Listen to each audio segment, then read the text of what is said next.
Islamic finance, and secondly, I will give a brief overview of involvement of Islamic banking in the contemporary period. Then thirdly, I will talk on why are Muslims craving for interest-free banking. But I've been asked to speak in Hausa for the benefit of indigenous people. I believe this presentation is not only for people here, it is live on radio and other local stations. So I will speak in Hausa. Then after my presentations, I believe maybe the MC or someone assigned by His Excellency may give a synopsis of the presentation. Yan uwana bayan Allah zai magana game da banki a musulunci. Kuma wannan magana da zan yi da aka umurce ni yi da Hausa zai magana game da abubuwa guda uku. Na farko yadda tsarin dukiya da kudi yake a musulunci. Na biyu tarihin kafuwar bankunan musulunci. Ya aka yi a wannan zamanin aka samu tarihin kafuwar bankunan musulunci har zuwa yau da zamu buɗe Taj Bank a Sokoto. Na uku kuma don me musulmi suke buƙatar bankin da bai da riba. In uwana abin da ya kamata mu fahimta shine addinin musulunci addini ne wanda yake kammale, wanda ya daidai da kowane yanayi da kowane lokaci. Kuma da Hausa kai da Turanci saboda wasu kuma waɗanda ba su jin Hausa kuma zai rahiya fa addinin musulunci addini ne wanda ya daidai da kowane yanayi da kowane lokaci da kowane zamani. Addinin musulunci addini ne wanda ya koya muna yadda muke ibada bai tsaya nan ba, ya koya muna yadda muke tarbiyya, yadda muke mu'amala da jama'a, ya koya muna yadda muke mu'amala ta siyasa da mu'amala ta kuɗi da sauransu. Wani mutum ya tambaye wani sahabi da ake Salman al-Farisi, ya ce ku annabin ku ya koya muku komai har bayan gari? Ya ce ya umarce mu kada mu karci bayan gari da bayan garin dabba, kada mu karci bayan gari da bayan garin dabba, kada mu karci bayan gari da abinci.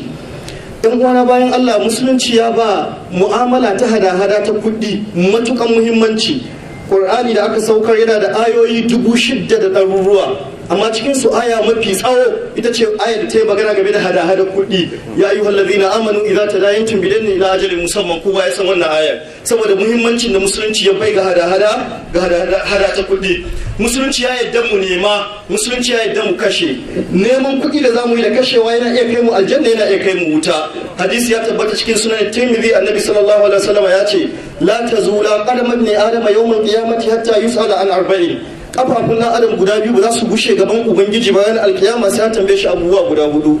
Ciki ya ce wa an malihi min aina tasabahu wa fi ma anfaqahu, sai an tambaye shi game da dukiyar shi, ina ya samo ta, ina ya kashe ta. Ansar da zai bai za ta iya da ta mini ina za a kai shi wuta ko aljanna, saboda muhimmancin da musulunci ya ba kuɗi.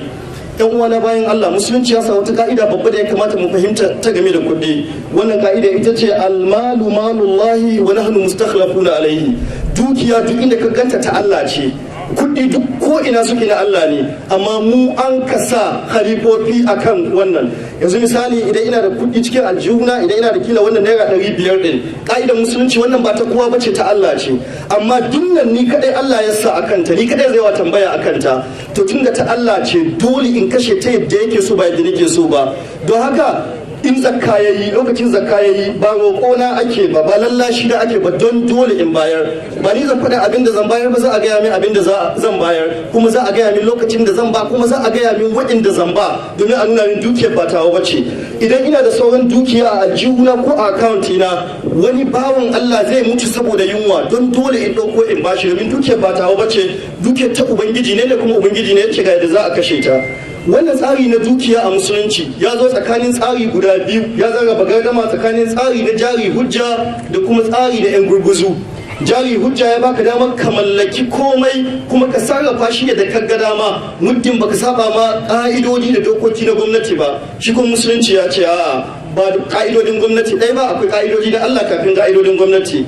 A aƙida ta gurguzu ta ba da damar cewa babu mai mallaka, komai na gwamnati ne. Sai musulunci ya tsaka ya raba gardaba ya ce a'a, kana da ikon mallaka, amma kuɗin da kan mallaka baka da ikon ka sai giya da su don kuɗin ka ne, baka da ikon ka cace da su don kuɗin ka ne, baka da ikon ka kunna musu wuta ka kone, baka da ikon yau ka je da kuɗi a kasuwar Sokoto ka sai duk abincin da a kasuwar Sokoto, gobe ka fi suwa domin ya ƙara kuɗi. Annabi ya ce mai haka Allah ya la'ance shi. Dukiyar ka ce nawa ba dukiyar ka bace, dukiyar Allah ce, kai an baka riko ne, za ka yi yadda musulunci yake so kai da ita. Yan uwana bayan Allah, musulunci yana da tsari da dukiya yadda ake tafiyar da hada-hada ta dukiya tun kafin a samar da bankuna na zamani a duniya. A lokacin Ottoman Empire da aka yi sani da daular Uthmaniyya da ke Turkiya suna da bankuna domin sun yi mu'amala da kasar Turkey, ta yi mu'amala da kasashe irin su Spain, ta yi mu'amala da kasashe irin masu nisa a gefen Asia da irin abin da ya kai China. Don haka suna buƙatar yadda za a sarrafa kuɗi sai suka kafa bankuna. A wancan lokacin an kafa kamfuna waɗanda ba su da riba. Ana tafiya ko da ƙarni na 19 ya zo da farkon ƙarni na 20 sai kasance duk ƙasashen musulmi duniya suna ƙasan turawan mulkin mallaka. Sokoto nan da muke ta faɗi a 1903, dole Uthmaniyya ta Turkey ta faɗi 1917 zuwa 1924. Saboda haka sai kasance duk duniya yanzu ko ina ƙasan turawan mulkin mallaka ake, sai magana bankin musulunci ta faɗi. A cikin tsakiyar ƙarni na 20 bayan ƙasashen musulmi na duniya sun fara samun incin kansu, sai suka fara tunanin ya kamata mu dawo da tsarin bankin na musulunci. Domin wannan tsari akwai littafi na wani Professor Imran Lapidus, ana ce mai History of Islamic Society, littafi ne mai kyau wajen volumes guda biyu ne, is voluminous haka dan babba ne haka. Ya yi magana game da tasirin duka, ba yi magana game da wannan bankin system ba, amma ya magana game da tasirin mulkin mallaka na turawa da suka bai a kasashen musulmi. Ko da turawan mulkin mallaka suka bar kasashen musulmi gaba ɗaya babu bankin musulunci, duk abin da suka sa concept ɗinsu ne, duk abin da suka sa abin da su suka gana ma suka zo da shi ne. A tsakiyar ƙarni na 20 sai musulmi suka ga cewa to tun da yanzu an fara samun incin kai, ya kamata mu yi tunanin mu ma kafa bankunan mu. Aka yi tarurruka daban-daban, cikinsu akwai tarurrukan da ministocin harkokin hada-hadan kuɗi na kasashen musulunci suka yi a Jidda a 1975. Kafin nan an yi ta irin waɗanda aka samar da banki na farko a Egypt, ana ce mai ya zo ya haɗe da Al-Nasr Bank, amma banki ne mallakar gwamnati. Aka samar da shi a 1963, daga baya da aka yi Al-Nasr Bank ya zo ya haɗe da Al-Nasr Bank. Banki na farko da aka fara samu mai matsayin mai mallakar kai ne a duniya shine Dubai Islamic Bank, wanda aka kafa a 1975. Bayan an kafa shi a 1975, daga nan kasashen musulmi irin su Sudan, irin Egypt, irin Kuwait da sauran kasashe da suke da mafi yawan musulmi sai su ma suka fara Islamic banking kaɗan ana yi. Ko da 1982 ta yi, bankin musulunci ya fara kaiwa a kasashen turai. An fara a London, akwai wani banki da ake cewa Albarka Investment, sai dai banki ne karami, ya fara hada-hada kuɗi wanda ke babu interest tun daga 1982, ya yi ta tafiya har 1993 sai aka samu matsala ta gwamnatin Ingila ta kawo wasu dokoki waɗanda wannan bankin baya ɗauka, sai ya durkushe. To daga 1993 har 2004 babu bankin musulunci a kasashen turai. A 2004 aka samu IBB, Islamic Britain Bank, sai ya fara aiki. Daga nan aka samu wasu bankuna daban-daban suka yi tahowa, kamar Abu Dhabi Islamic Bank, kamar London and Middle East Bank da sauransu. Aka samu ta samun bankuna, aka samu wasu bankuna a Germany, aka samu wasu bankuna a France, yanzu da yake muku magana. Sannan kuma wasu bankuna na turawa kamar Barclays Bank, kamar Lloyds Bank, kamar Standard Chartered da sauran bankuna su ma suka fara window na Islamic banking. Wata dai na maka cewa ana bukata ta a ko'ina duniya. Ana tafe a lokacin Najeriya akwai irin su Habib Bank can baya, wanda yake ba bankuna bane irin akan tsarin yanzu da bayan zamani ya taho ya haɗe. Ana nan da wannan cigaban yana tafiya ko ina a duniya. A January shekara ta 2012 babban bankin Najeriya ya bada lasisi ga bankin Jaiz da cewa ya yi irin wannan, amma ya kasance ya buɗe rassa a jihohin arewa. Ana tafiya shekarar da ta wuce sai ga bankin Taj shi ba ya samu irin wannan lasisi da ya bude a Najeriya kun farko wannan shekarar. Yau ga muna bude wannan banki a jihar Sokoto. Abin godiya ne ga Allah tabaraka wa ta'ala da mutanen jihar Sokoto suka samu hanyoyi daban-daban na mu'amala da ba da riba ba. Da akwai wani banki yanzu wani banki ya zo, abin ya fara komawa sai in kai kaga dama. Sannan a nan ya kamata mu yi jinjina ga gwamnatin jihar Sokoto ga irin kokarin da ta yi wajen kafo wannan bankin. Mun karanta a jaridu tun lokacin, yanzu kuma ga shugaban bankin ya zo ya yi magana ya ƙara nana ta irin wannan kokarin da gwamnatin jihar Sokoto ta yi. Ina kira ga wannan banki da ya saka ma gwamnatin jihar Sokoto ta hanyar ɗaukar 'yan jihar Sokoto a wajen aiki a cikin ma'aikatunsu.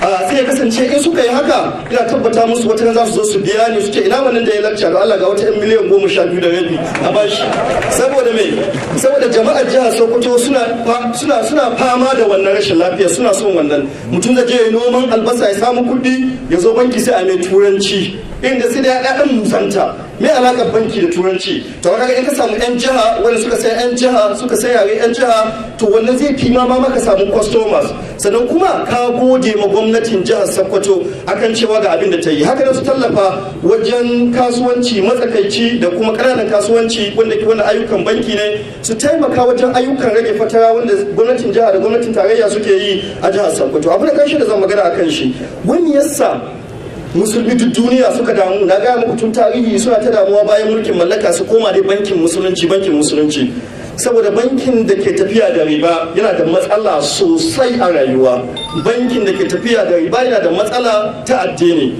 riba menene riba shine in baka kudi ka bani kudin da suka fi su wannan ko nan take aka yi ko da jinkiri misali nan take shine ina da biki ina son in yi amfani da sabbin kuɗi sai yanzu ce ina son 10,000 amma da 10,000 tsofaffi ne sai ka ce kai kuma za ka bani zan baka 10,500 kai kuma ka bani sababbi wannan shi ake maribal fadl musulunci ya hana shi amma wanda ya fi shi muni shine riban nasi'a shine in zo in ce maka ina son karanta min kuɗi naira 10,000 ina da lalura gidana sai ka ce to sai in zan mayan maka naira 12,000 sannan ko in zan mayan maka naira 10,011 wannan abin Allah ya haranta shi cikin Qur'ani annabi sai ya haranta shi cikin hadisi Allah yana cewa cikin suratul baqara wa halallahu al-bay'a wa harama riba Allah ya halatta ciniki Allah ya haranta riba Allah tabaraka ta'ala yana cewa ya ayyuhallazina amanu يا أيها الذين آمنوا اتقوا الله وذروا ما بقي من الربا إن كنتم مؤمنين يا ku inda kuka imani ku ji tsoron Allah ku bar abin da ya saura na riba inda can kuna ci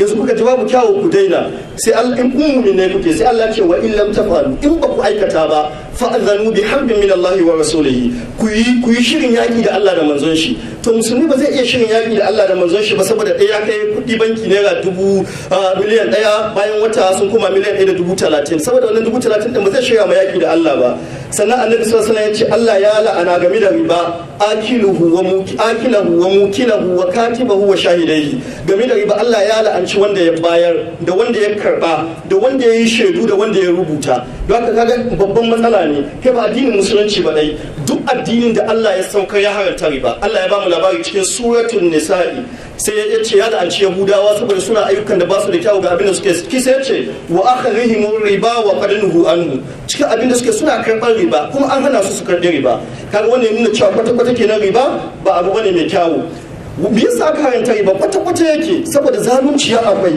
yanzu na zo gidana ni ina neman abincin da zan ci ko kuma ina da mara lafiya a asibiti kai kuma kana da saura sai ka bani sai ka ce kuma in zan kawo ma kuma in ƙara kawo ma da wani akwai takurawa musulunci yana son mai kuɗi ya taimaka ma wanda bai da tsarin riba baya son haka nan sai kasance masu kuɗi da yake ta tafiya don shi ba addinan da aka saka suwa daga sama ba duk mai hankali ajin matsalar ajin musulunci gefe mai hankali duk yadda yake da hankali ya san riba ba abu mai kyau bane zai iya yiwa mutum ya ji an ce za a bude Islamic bank ya dinga ana so a musuluntar da Najeriya ko kaza to sai ka aje maganar Islamic bank ka ce babu wannan maganar yanzu ana son banki wanda bai da interest yanzu ni kike gani da bashi idan na je na ci bashi aka kara min ruwa zai ce wallahi babu kyawu ku zai karanta muku abin da shugaban kasa Obasanjo ya faɗi a shekara ta 2000 a Tokyo a Japan sun je GX Summit meeting yace cikin jawabin da yayi sai ce all that we had borrowed up to 1985 or 86 was around $5 billion US, and we have paid about $16 billion US. Yes, we are still being told that we owe about $28 billion US. That $28 billion US came about because of the injustice in foreign creditors' interest rate. If you ask me, what is the worst thing in the world? I will say it is compound interest. Shugaban kasa Obasanjo yana magana da shugabannin duniya GX Summit an haɗu sai ce duk abinda muka aro wata mu Najeriya har 1985 zuwa 1986 abinda muka aro shine dala biliyan 5 ne muka aro amma yanzu mun biya dala biliyan 16 amma har yanzu an ce muna wai ana biyan mu dala biliyan 28 wannan dala biliyan 28 ta zo ne a matsayin rashin adalci na masu ba da bashi na kasashen waje da suke son riba ya ce in ka tambayi ni fi sanuwa duk duniya sai in ce maka bashin da ake sa riba ta ninninka.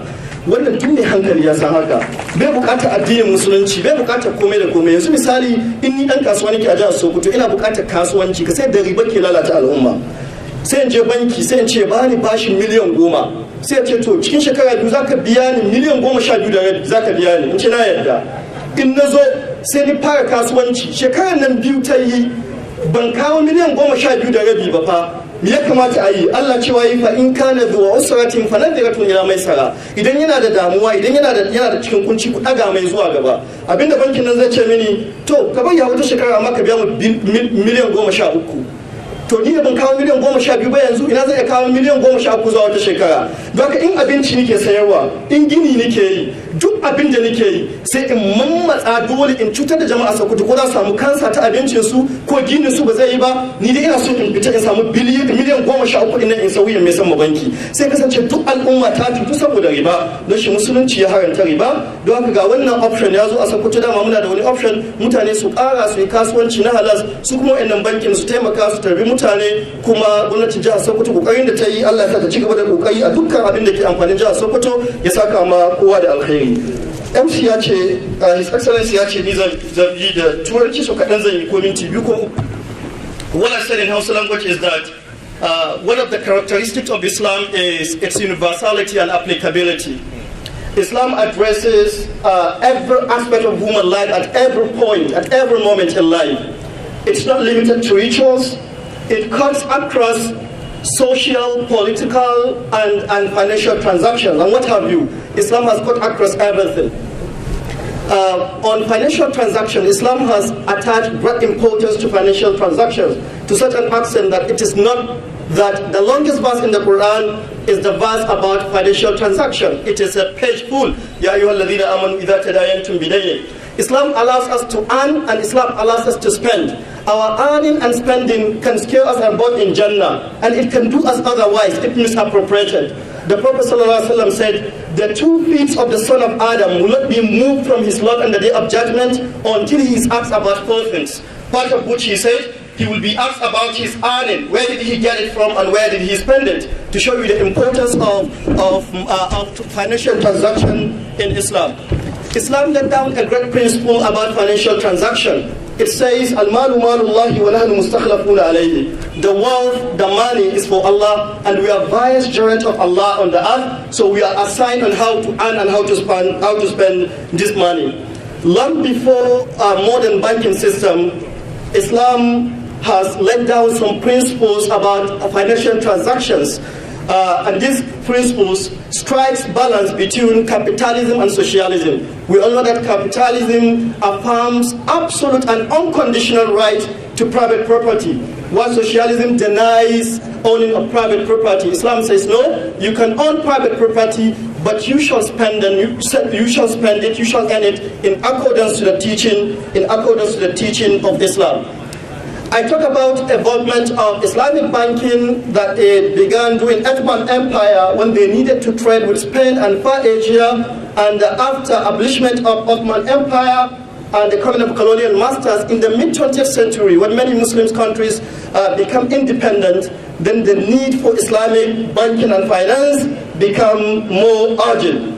Subsequently, respected conferences such as the Conference of Finance Ministers of Islamic Countries and the First International Conference on Islamic Economic debated financial issues, and a subsequent Islamic Bank of Dubai was established in 1975.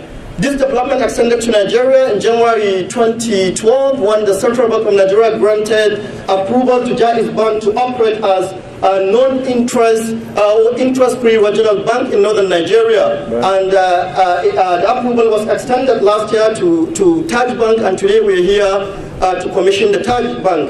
We are really appreciative to Allah for diversifying our ways of transacting in halal transactions, and we are also grateful to state government for the effort in making sure that this bank has become reality and widening options for so many people to trade in interest-free trading.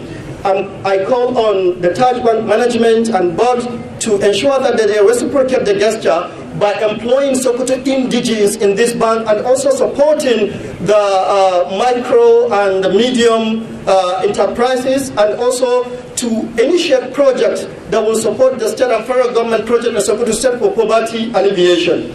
I also talk on why are Muslims craving for interest-free banking? Because interest is haram. It is riba, it is haram. Allah subhanahu wa ta'ala in numerous verses of the Quran indicate that interest is haram, part of which Allah says, وَأَحَلَّ اللَّهُ الْبَيْءَ وَحَرَّمَ riba. Allah permits trading and forbids riba. And Allah says, all you who believe, fear Allah and give up the remainings of riba. If I already in it, try to give up the remaining. وَإِن لَمْ تَفْعَلُوا. If you do not, فَأَذَنُوا بِحَرْبٍ مِّنَ اللَّهِ وَرَسُولِهِ. Be notice of war from Allah and His Messenger. We cannot afford to take war from Allah and His Messenger just because of insignificant amount of money. The Prophet ﷺ said, Allah has caused about riba, akilahu, the consumer, the person who consumes it, the person who gives it, the person who witnesses it, and the person who writes down the transaction. It's all caused. The hadith is in Sahih Muslim. It is prohibited in all laws and in all divine and monotheist religion. I ended with quoting President Olusegun Obasanjo. It was in English, so everybody had the quotation. So everyone that is reasonable, everyone that is rational, or that will be rational, will know that interest is not good, and it is of devastating consequences to society. Thank you very much, Your Excellency, for giving me the opportunity. Thank you very much for listening to me. Wassalamu alaikum.